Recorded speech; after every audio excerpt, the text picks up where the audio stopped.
तुला शिकवीन चांगलाच धडा या मालिकेच्या आजच्या भागात आपण पाहणार आहोत.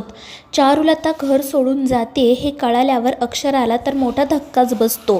ती चारुलताला थांबवण्याचा खूप प्रयत्न करते, पण चारुलता म्हणत असते की अक्षरा, माझा निर्णय झाला आहे आणि तू इथे आली म्हणून तुला कळलं, पण खरं तर मी कोणाला काही न सांगता हे घर सोडून जाणार होते. आणि ते ऐकून अक्षरा तर अजूनच घाबरते. तर चारुलता म्हणत असते की अक्षरा, मला आधी असं वाटलं होतं की या घराला माझी गरज आहे, मात्र मी परत आल्यामुळे या घराची बसलेली घडी विस्कटली आहे. माझ्यामुळे प्रॉब्लेम्स व्हायला लागलेत आणि म्हणूनच मला असं वाटतंय की मी इथून जायला हवं. माझं मन ते सांगते. पण अक्षरा म्हणत असते की नाही आई, तुमचा काहीतरी गैरसमज होत आहे. आम्हाला सगळ्यांना तुमची गरज आहे. आम्ही तुमची माणसं आहोत ना. आणि घर आहे म्हटल्यावर भांडणं तर होणारच. आणि मावशी जे काही बोलल्या त्याचा तुम्ही प्लीज विचार नका करू. त्यांचा स्वभाव कसा आहे माहिती आहे ना तुम्हाला. त्यांच्या मनात जे येतं ते बोलून त्या मोकळ्या होतात. आणि त्यावर चारुलता म्हणते की हो अक्षरा, म्हणूनच मला आज त्यांचं म्हणणं पटलं. त्या जे काही बोलल्या ते योग्यच होतं ना. आणि मग ती अक्षराला सांगते की अक्षरा, तू मला या घरात घेऊन आली, तुझे उपकार मी कधीच विसरणार नाही. पण आता तू मला थांबवू नको, मला हे घर सोडून जाऊ दे. आणि मग त्या बॅग घेऊन जाण्यासाठी निघणार, पण अक्षरा पुन्हा त्यांच्यामध्ये येते आणि त्यांना थांबवते. तर दुसरीकडे चंची आणि दुर्गी विचार करत फेऱ्या मारत असतात. आणि मग चंची दुर्गीला म्हणते की मी जो विचार करते तोच विचार तू करतेस का. तर दुर्गी विचारते कशाचा. तर चंची म्हणते माफी मागण्याचा. तर दुर्गी म्हणत असते की हो चंचे, मला सुद्धा असंच वाटते की जर आपल्याला या घरात राहायचं असेल ना तर त्या चारूबाईची माफी मागायलाच हवी. तर चंचीसुद्धा म्हणत असते की हो, ती म्हातारी गेल्यापासून मला देखील तसंच वाटते. कारण जर त्या चारूबाईने आपल्याला घराबाहेर काढलं ना तर मग आपल्याला काहीच करता येणार नाही. तर दुर्गी म्हणत असते की अगदी खरं बोललीस तू. बाहेर जाऊन हे घर पाडण्यात मजा नाही. या घरात राहूनच आपल्याला हे घर पाडायला हवं. आणि आज तर तो अधिपती त्या चारूबाईच्या बाजूने बोललाय. उद्या सगळं घर तिच्या बाजूने झालं ना तर मग आपली बाजू कोणीही घेणार नाही. तर चंची म्हणत असते की अगदी खरं आहे. आणि ती म्हातारी तर आपल्या बाजूने कधीच काही बोलणार नाही. तिला फक्त तिच्या डोक्यावर छप्पर हवे. आता या म्हातारपणात ती तरी कुठे जाणार ना.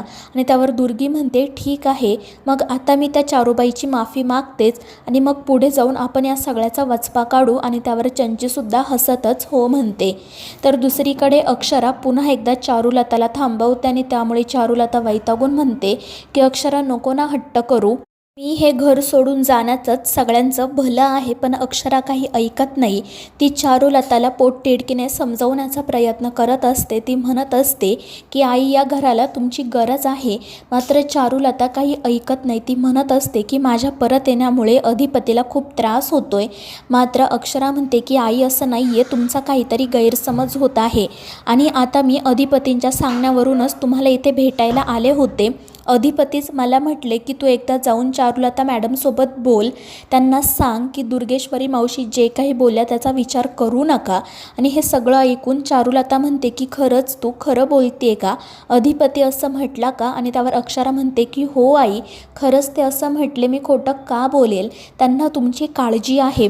आणि मगाशी ते काय बोलले आठवतंय ना तुम्हाला. त्यांनी मावशीला सांगितलं की यांना जरी मी आई म्हणत नसलो ना तरी त्यांनी मला जन्म दिलाय. म्हणजे तुम्हाला कळतं का, त्यांनी मनापासून तुम्हाला आई मानले. फक्त ते काही बोलत नाहीये. त्यामुळे मी तुम्हाला विनंती करते की तुम्ही प्लीज त्यांना थोडा वेळ द्या आणि तुम्ही सुद्धा थोडा वेळ घ्या. पण चारुलता म्हणत असते की अक्षरा, आता खरंच मध्ये खूप काळ लोटला आहे. अधिपती माझ्यापासून दूर गेलाय. मला असं वाटलं होतं की मी जर इथे थांबले तर आमच्यातलं अंतर कमी होईल, पण आता आमच्यातलं हे अंतर वाढतच चाललंय. आणि हे अंतर फक्त आमच्या दोघांमधलं नाही आहे, तर यांच्यातलं आणि माझ्यातलं सुद्धा आहे. तर दुसरीकडे चारुहास सर पुस्तक वाचत बसलेले असतात. मग आजी त्या ठिकाणी येतात. त्या वेळेवर चारुहास सरांना त्यांचं औषध देतात. त्यामुळे चारुहास सर आजींवर खूप खुश होतात. मग ते दोघेजण अधिपतीबद्दल बोलत असतात. आजी चारुहास सरांना सांगत असतात की तुम्ही अधिपतीला थोडा वेळ द्या, त्याच्याशी चांगला वागा, उगाच वाद घालू नका. आणि त्यावर चारुहास सरसुद्धा हो म्हणतात.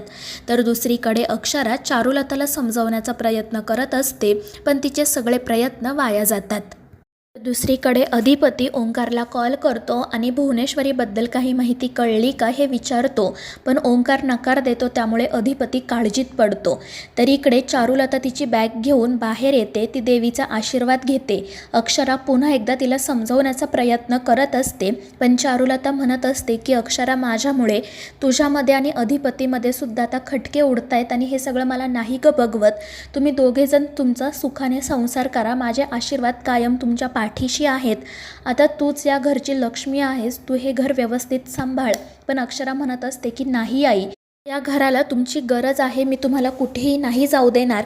आणि त्यांचं बोलणं नेमकं आजी ऐकतात. त्यांच्या लक्षात येतं की चारुलता मॅडम काही ऐकणार नाहीत, म्हणून मग त्या पटकन अधिपतीकडे जातात. तर इकडे अक्षरा चारुलता मॅडमला समजावत असते, पण काही उपयोग होतच नाही.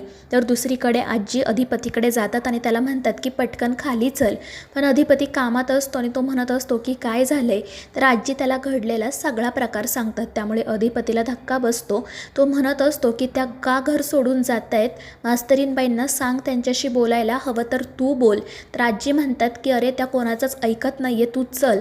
पण अधिपती म्हणतो की जर त्या तुमचं ऐकत नाही आहेत तर माझं का ऐकतील. तर आजी म्हणतात की अरे तू त्यांचा मुलगा आहेस ना. आधीच एका आईसाठी तू वनवन भटकतोय आणि जी आई घरात आहे तिने घराबाहेर जावं असं तुला वाटतंय का. तर अधिपती म्हणतो की नाही ग आजी, तू उगाच काहीतरी बोलू नको. तर आजी त्याला म्हणतात मग आधी खाली चल आणि त्यांना थांबव. तर दुसरीकडे अक्षरा आणि चारुलता बोलत असतात. मग चारू हा सर, अधिपती, आजीसुद्धा त्या ठिकाणी येतात. सगळेजण चारुलता मॅडमला समजावत असतात, पण त्या काही ऐकत नाही. आणि मग तितक्यात दुर्गीचंदजी त्या ठिकाणी येतात. चारुलता मॅडम घर सोडून जात आहेत हे कळाल्यावर दुर्गी तर लगेच त्यांच्या जवळ जाते. तर अधिपती तिला थांबवत म्हणतो की जर आपल्या हातून एखादी चूक झाली ना तर आधी माफी मागावी. आणि मग दुर्गी चारुलता मॅडमच्या पायाशी पडतच त्यांची माफी मागते. स्वतःच्या तोंडात मारून घेत म्हणते की मला माफ करा, मी तुमच्याशी असं वागायला नको होतं. तर चारुलता म्हणत असते की तुम्ही प्लीज माझी माफी मागू नका, माझे पाय धरू नका. पण दुर्गी काही ऐकत नाही. तर मित्रांनो, या मालिकेच्या पुढील भागांच्या अपडेट्ससाठी आपल्या चॅनेलला सबस्क्राईब करा.